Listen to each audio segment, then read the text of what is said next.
Nous bénissons l'Éternel notre Dieu. Ce jour, bien-aimés, nous allons prendre nos Bibles dans le texte de Genèse chapitre 25. Nous allons lire le verset 28 au verset 24. Genèse 25, 28 à 24. Nous le lisons. Isaac aimait Ésaü parce qu'il mangeait du gibier. Et Rebecca aimait Jacob. Comme Jacob faisait cuire un potage, Ésaü revint des champs, accablé de fatigue.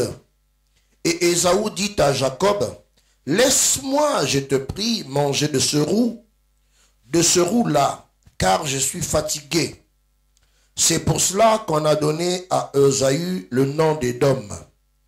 Jacob dit, « Vends-moi aujourd'hui ton droit d'aînesse. » Ésaü répondit, « Voici, je m'en vais mourir. À quoi me sert ce droit d'aînesse? » Et Jacob dit, « Jure-le-moi d'abord. » Et il le lui jura. Et il vendit son droit d'aînesse à Jacob. Alors Jacob donna à Ésaü du pain et du potage de lentilles. Il mangea et but, puis se leva et s'en alla. C'est ainsi qu'Ésaü méprisa le droit d'aînesse. Bien-aimé, notre thème de ce jour, c'est « Ne vends pas ton droit d'aînesse ». Ne vends pas ton droit d'aînesse. Alors nous allons d'abord dire que, né de la même famille, Ésaü, qui était un habile chasseur, avait un petit frère nommé Jacob qui était berger. Un jour qu'il revint bredouille de la chasse, il apprécia le plat de lentilles que son frère Jacob avait préparé. Ésaü étant devant le choix entre une valeur spirituelle, sacrée et une satisfaction, alors il voulut simplement mépriser son droit d'aînesse à cause du plat de lentilles. Et c'est là que son frère lui fera presque un chantage. On lui disait, écoute, vends-moi le droit d'aînesse. Déjà, il faut relever que ces deux enfants sont nés du même père et de la même mère. Déjà dans le sein maternel, les enfants étaient en conflit. Leur conflit a commencé dans le sein maternel. Et lorsque la maman était allée, lorsque Rebecca était allée consulter Dieu, l'Éternel va lui faire savoir que tu constates que ta grossesse est compliquée parce qu'il y a deux nations qui sortiront de toi. Le plus grand sera assujetti au plus jeune. Et c'est là qu'à la naissance, il y a eu encore un conflit entre les deux jeunes garçons. Pendant que l'aîné voulait sortir, le plus jeune voulait le presser de sortir avant. Et quand l'aîné est sorti, il a tenu l'aîné au tendon. C'est-à-dire que ça, c'est à la naissance. Donc le conflit de ces deux garçons commence depuis le sein maternel à la naissance. Et voilà que maintenant, l'un était berger, l'autre chasseur. Mais un jour que le grand frère est rentré bredouille de chasse, qu'il avait faim parce que le jeune avait préparé les lentilles, ben, il va apprécier le plat des lentilles et c'est là que le jeune va lui proposer par chantage ce marché. Ésaü est entre le choix entre une valeur spirituelle sacrée et une satisfaction charnelle. Dans ce texte biblique de l'Ancienne Alliance, nous voyons comment Ésaü avait fait ce mauvais choix qui lui coûta toute la malédiction pour toujours. Parce que bien après, lorsque le père voulut bénir l'aîné qui était Ésaü, la maman qui avait entendu par usurpation et ayant connaissance que le cadet serait, le grand frère serait assujetti au petit, la maman a joué le jeu et le petit était béni à la place de l'aîné. Et nous allons d'abord définir qu'est-ce que le droit d'aînesse pour tomber dans notre sujet. Lorsque nous voyons dans Deutéronome 21, 17, il est écrit ceci. Deutéronome 21, 17. Mais il reconnaîtra pour premier-né le fils de celle qu'il n'aime pas et lui donnera sur son bien une portion double. Car ce fils est les prémices de sa vigueur, le droit d'aînesse lui appartient.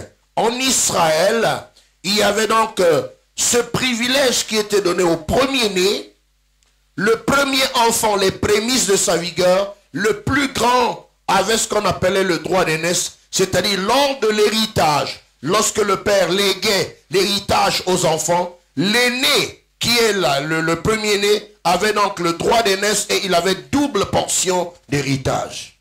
Le droit d'aînesse, c'est le double honneur que l'on attribue au fils premier-né.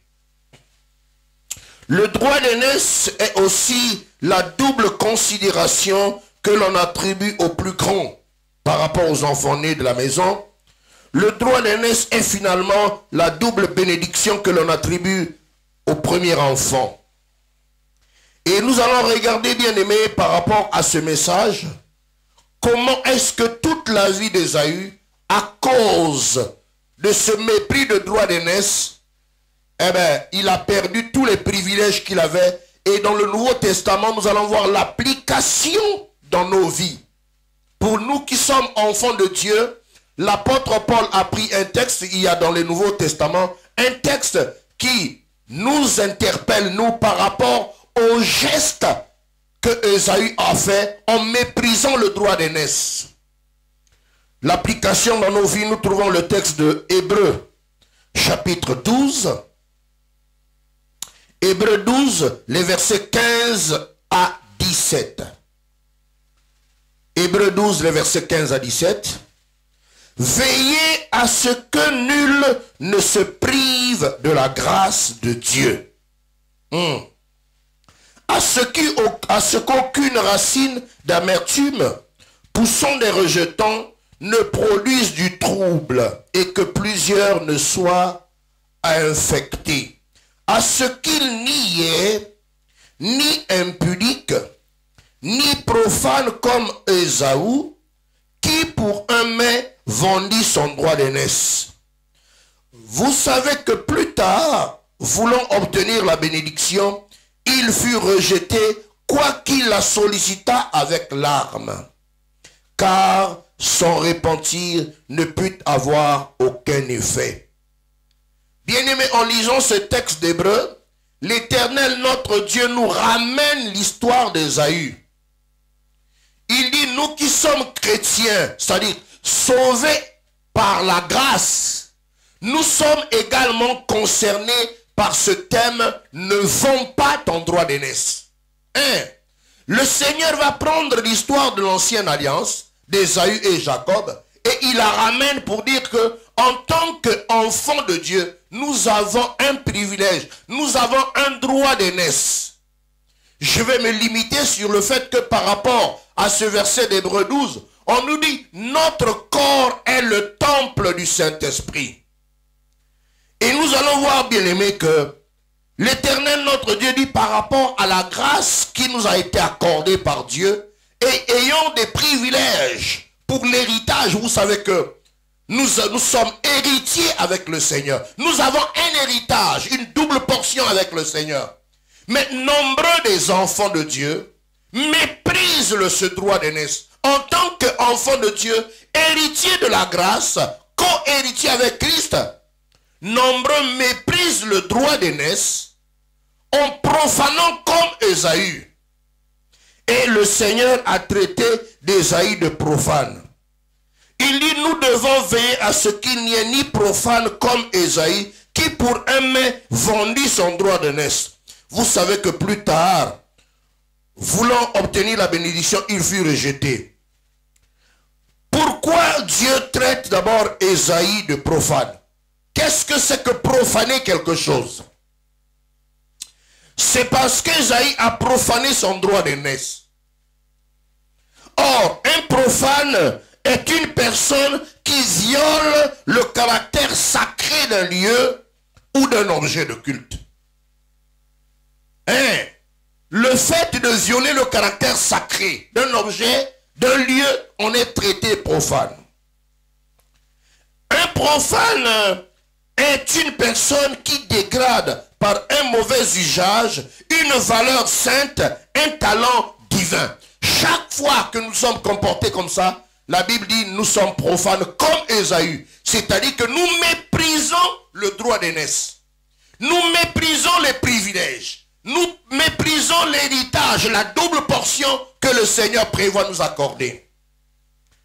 Ésaïe a méprisé le droit d'aînesse pour une satisfaction charnelle. Il a bafoué le droit d'aînesse pour un plaisir temporel. Il a négligé le droit d'aînesse qui est sacré en l'échangeant contre un simple plat de lentilles. Comme Ésaü, nous sommes devenus des profanes, des gens qui négligent et qui méprisent tout ce qui est saint. Nous profanons la parole de Dieu et les commandements divins. Nous profanons le saint temple qu'est notre corps en échange des biens de ce monde. Et c'est pour ça que l'Éternel, notre Dieu, nous interpelle par ce message en nous disant que nous devons veiller à ce que personne ne se prive de la grâce de Dieu. Nous devons veiller à ce qu'aucune racine d'amertume ne produise du trouble et que plusieurs n'en soient infectés. Et il y a un des versets où le Seigneur dit, puisque nous travaillons avec Dieu, nous vous exhortons à ne pas recevoir la grâce de Dieu en vain. Voilà l'interpellation du Seigneur. Puisque nous travaillons désormais avec Dieu, ça c'est dans 2 Corinthiens 6:1. Nous travaillons avec Dieu. Mais alors, nous sommes exhortés à ne pas recevoir la grâce de Dieu en vain. Et pour cela, bien-aimés, je vais me limiter simplement à dire que l'Éternel, notre Dieu, nous donne des recommandations simples pour lesquelles, par rapport à ce texte, nous ne devons pas profaner, nous ne devons pas souiller le corps que nous avons, qui est un temple saint. Et comment est-ce que beaucoup d'enfants de Dieu le commettent? Par la satisfaction de ce monde, par le péché de ce monde, par l'impudicité, comme ça a été dit. Et dans un texte de Éphésiens 5:3, le Seigneur dit que l'impudicité, qu'aucune espèce d'impureté et que la cupidité ne soit même pas nommée parmi vous, ainsi qu'il convient à des saints. Et pour conclure le message, je vais citer le verset de 1 Thessaloniciens 4:3 où le Seigneur dit « Ce que Dieu veut, c'est votre sanctification, c'est que vous vous absteniez de l'impudicité. » Voilà, bien-aimés, le message que l'Éternel nous avait mis à cœur de vous partager. Que Dieu vous bénisse.